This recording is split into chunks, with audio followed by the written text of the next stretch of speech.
Hi, welcome to the plugin development and a block editor world. My name is Joshua Copeland. I am with Remote DevForce, a PHP remote development shop. We also do a plethora of other services, whether it be integrations, APIs, and other things like that.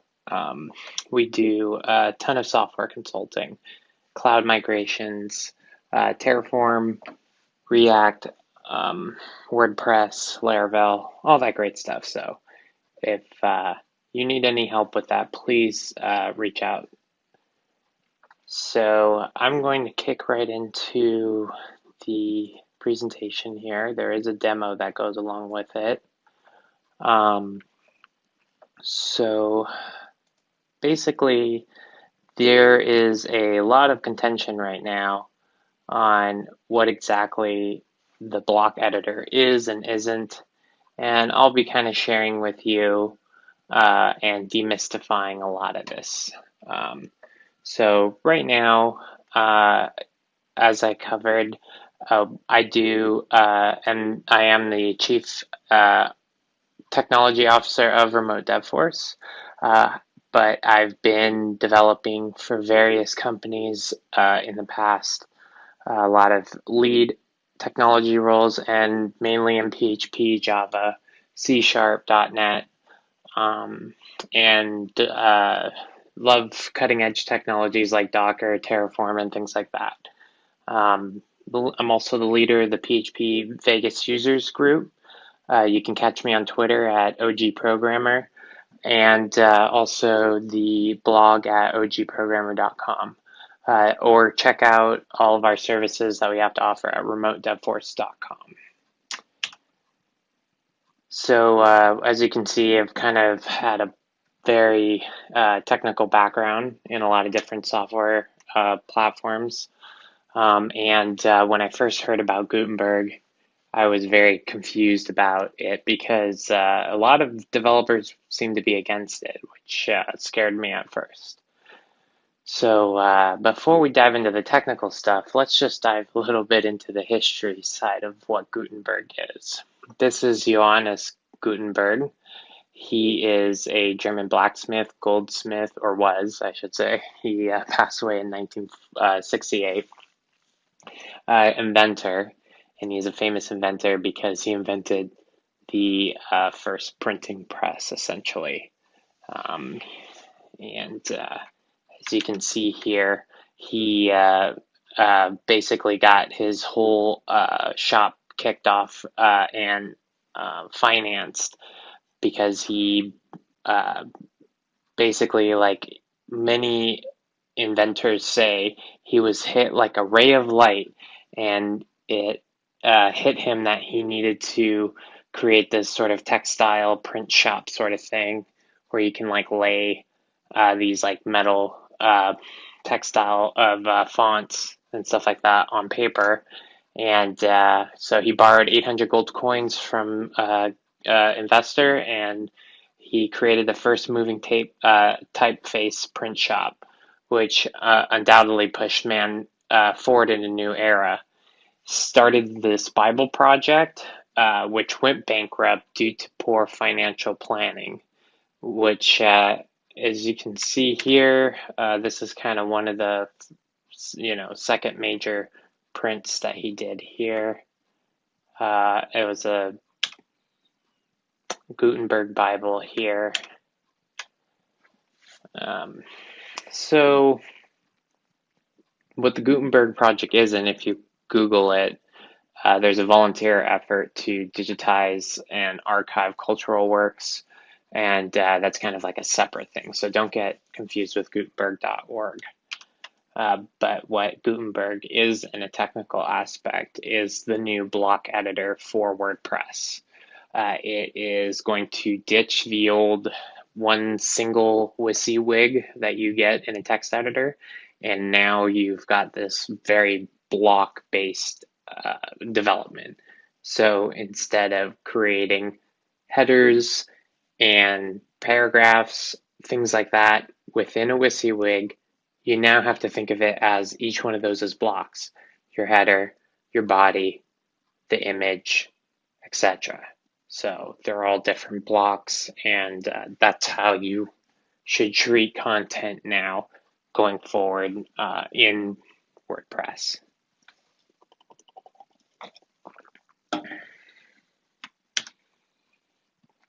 So there are many block types that are out there, especially third-party block types, but a lot that actually come with WordPress. So here's a lot that already come out of the box with WordPress. So you'll see here Hulu, Imager, basically a ton of these different ones. So it's pretty fantastic if you think of it. That you can basically kind of already see what's out there and use something like that and leverage it.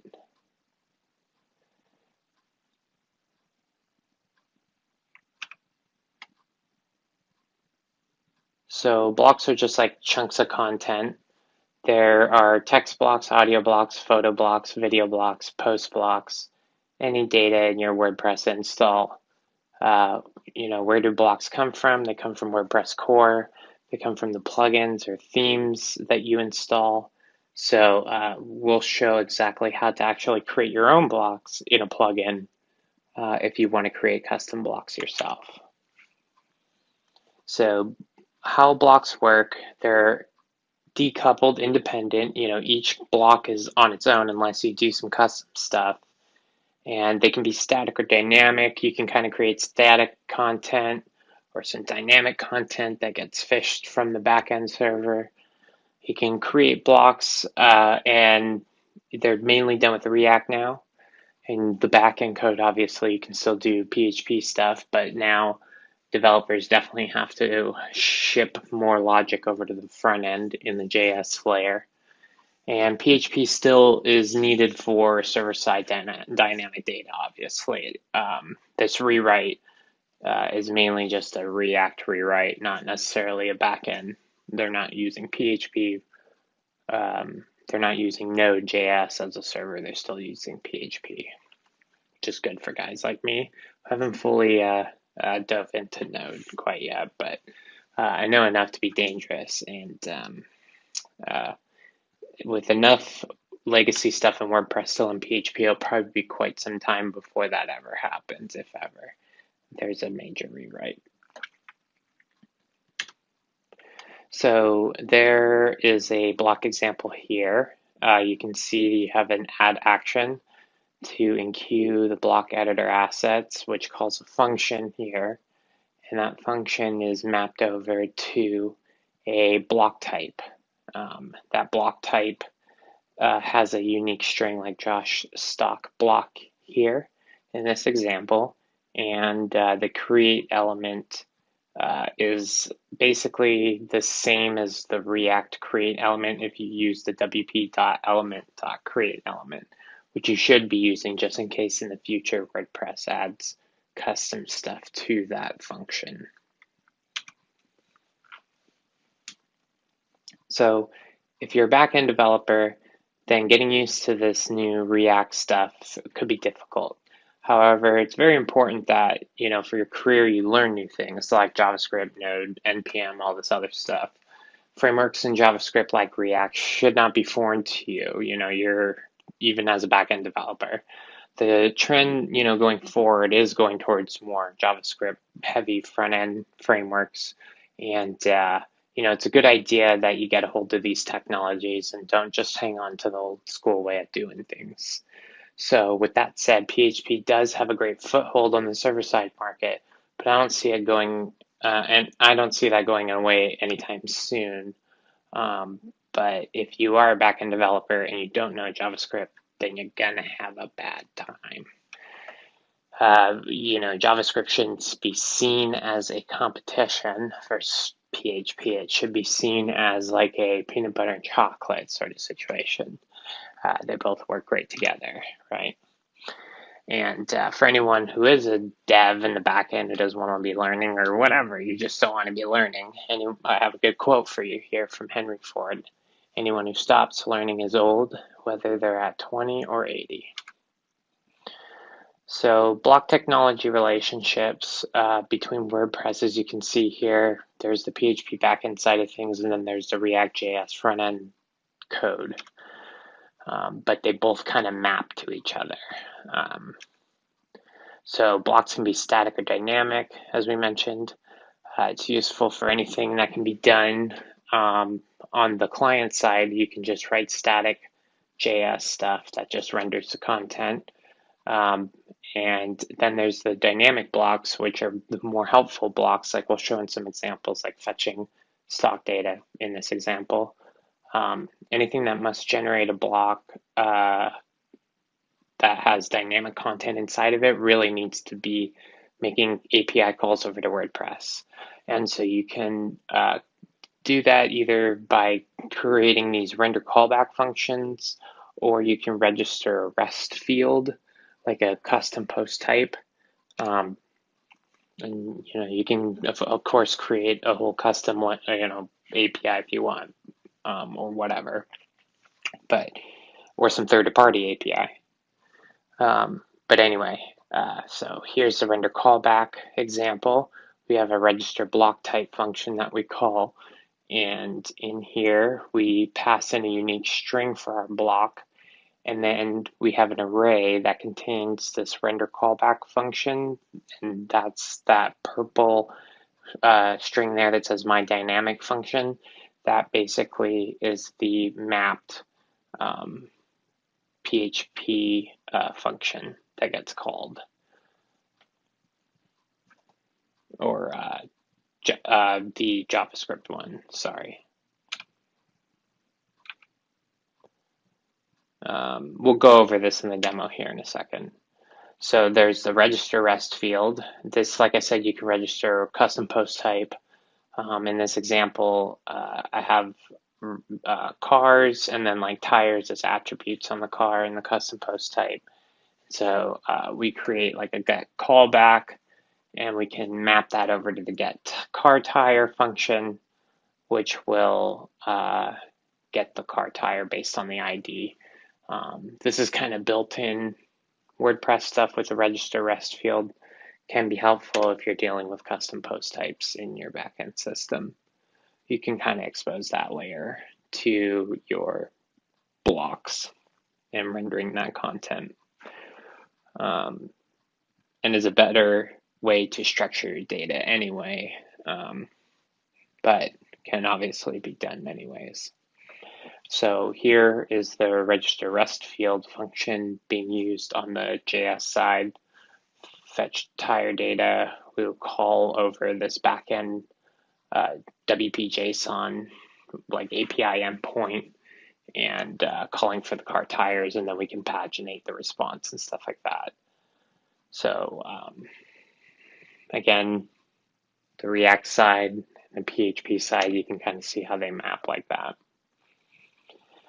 Creating blocks, they're either the manual way, you can create just a block.js file which has your React code, and then you can create a plugin PHP file which actually has your backend code. You can use this npm package called create in Gutenberg Block, which will create a structured React package kind of for you, a boilerplate that has all the stuff you need to create a block kind of ready to go too. Couldn't be too much if you're not used to all that stuff, but my example kind of covers both. So there is an example. If you go to GitHub and you go to remote dev force, we have a package called WordPress block type example. If you pull that up, here's the structure. There's a custom WordPress block type folder that has just a simple block how to set it up. And then there's the My AutoGen block, which uses that create Gutenberg block package that I just mentioned. So stop. Demo time. Let's go ahead and kick into IntelliJ here. Hopefully this works. I really hope this is recording. I would be really upset if none of this records.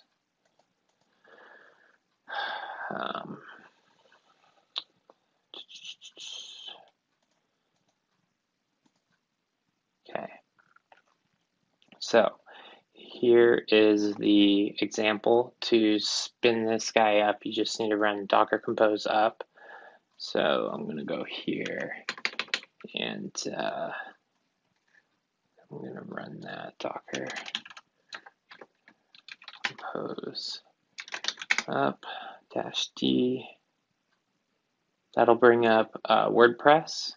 So WordPress and a database. I'm using WordPress 5.2 Apache and this MySQL container here. This is using Docker. So you'll need to install Docker first. Go to docker.io and then you can install that, and then make sure you have the Docker Compose function as well.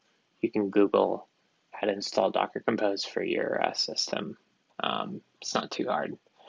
Then you just run the up command. You can bring everything down by running Docker Compose down, and you can execute functions or go inside the container by running Docker Compose execute or exec WordPress bash. WordPress here, this maps over to this Docker Compose YAML name here, WordPress. So that's kind of, if you wanted to add more containers, you can kind of map the calls there.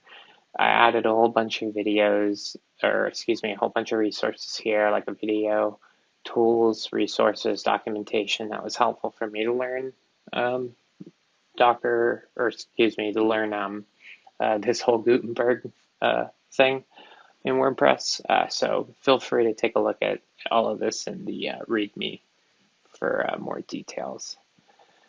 So when you first bring up the stack and you run that Docker Compose up, don't be nervous that the thing's taking forever to come up for the first time. After that, it should be fairly quick.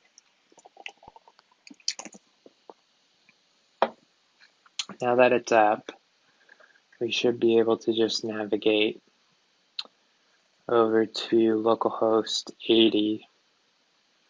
Okay, just straight localhost, I mean, and then get to it. So let's try that.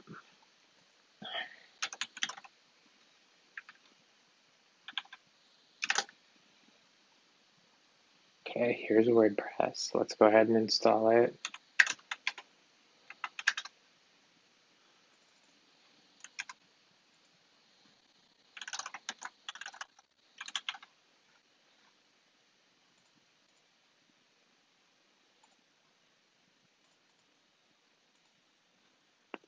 Okay, once you're in, then go to plugins, and you'll see here the custom block examples, and then the My AutoGen CGB Gutenberg block plugin. CGB being Create Gutenberg Block, which is that npm package I mentioned. If you activate that, that will just enable a simple block that shows a view for the front end for people viewing your site, and a view for the back end when you're editing the block as an admin.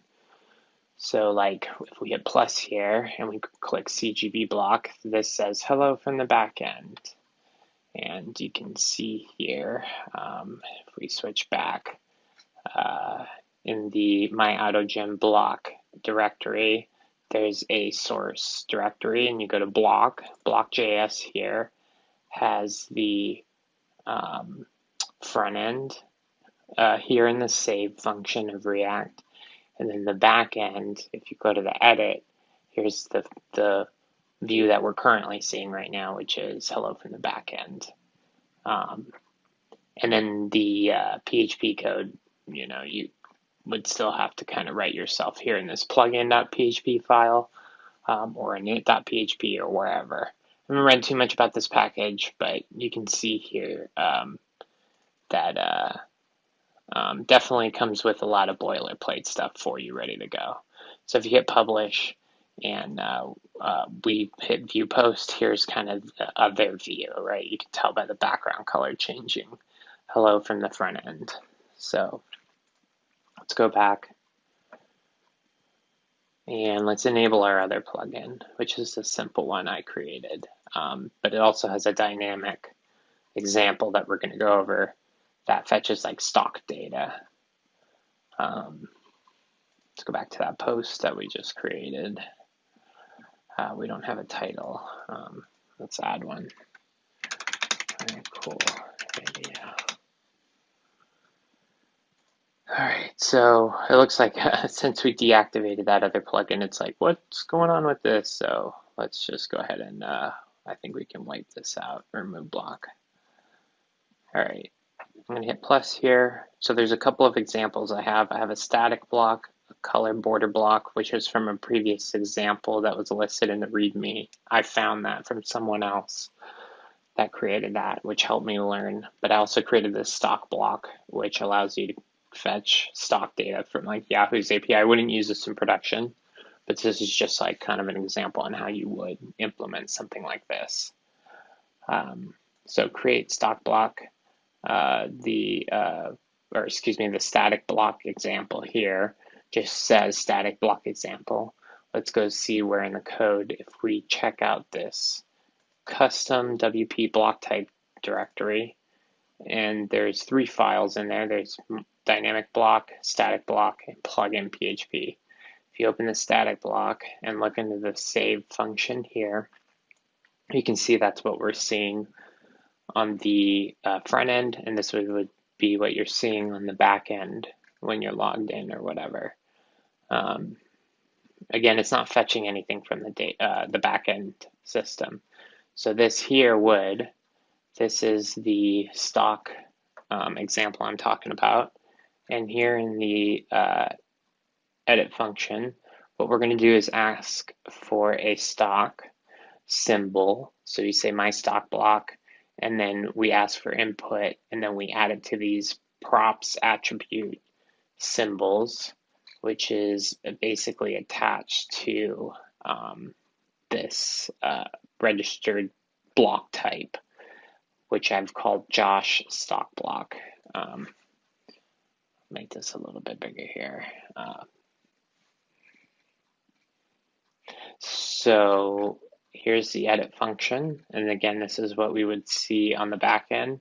And then on the save part, we're going to return null, because what that's going to do is call the back end, and we'll render the back end. And I'll show you how that's done here in the PHP side of the code. So I have a function here called load my block file that goes in and queues the scripts for both the static example and the dynamic example. And then I call that function essentially by adding the action. And then the border box output here, this is just to echo out some HTML, and then just the content, which is our stock price. So I'll be kind of calling this, this is the color picker block example. So I'll cover that example here in a minute. There's also the stock block down here, stock price output. And this will go scrape a stock price, and then it outputs some HTML here with that stock price. And this function, stock price output, if you see this render callback function, stock price output, we're literally mapping that block type, that save function calls this PHP function, which is how we're returning this HTML. Essentially, I could return JSON from here, which is probably what I should be doing, returning all the JSON for the stock price and then letting React kind of render all of that. But I kept this example really simple, but it can be obviously done many different ways. So let's take a look at those 2 blocks. Add color border block. So you can see here, you can pick a color. We can copy that color here, save it, update. Now when we view that post, we've got like whatever, a color border, not, again, that React function, since that save function was null, it's calling this PHP function here.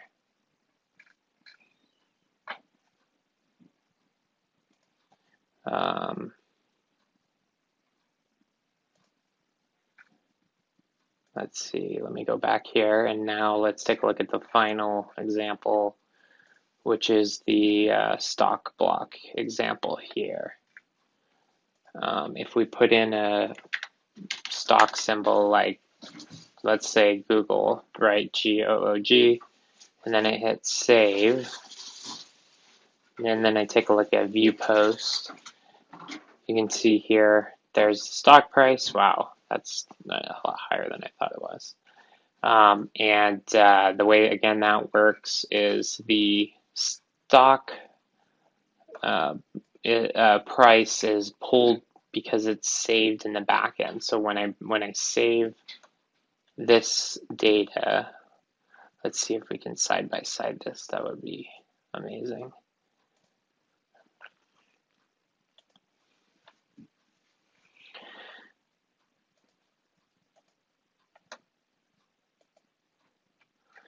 So if let's see here.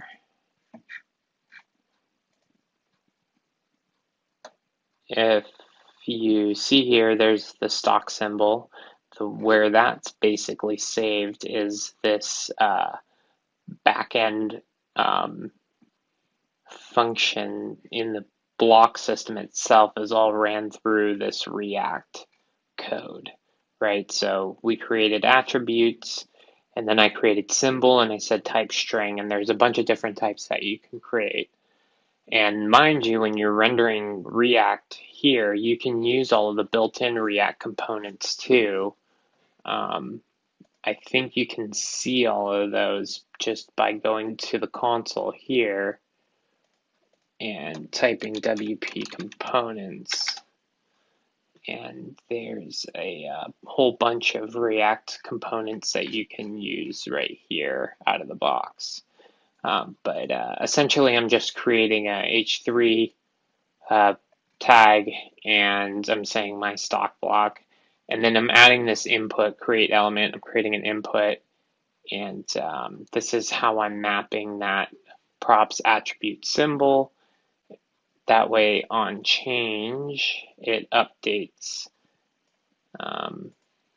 basically the data attached to this block.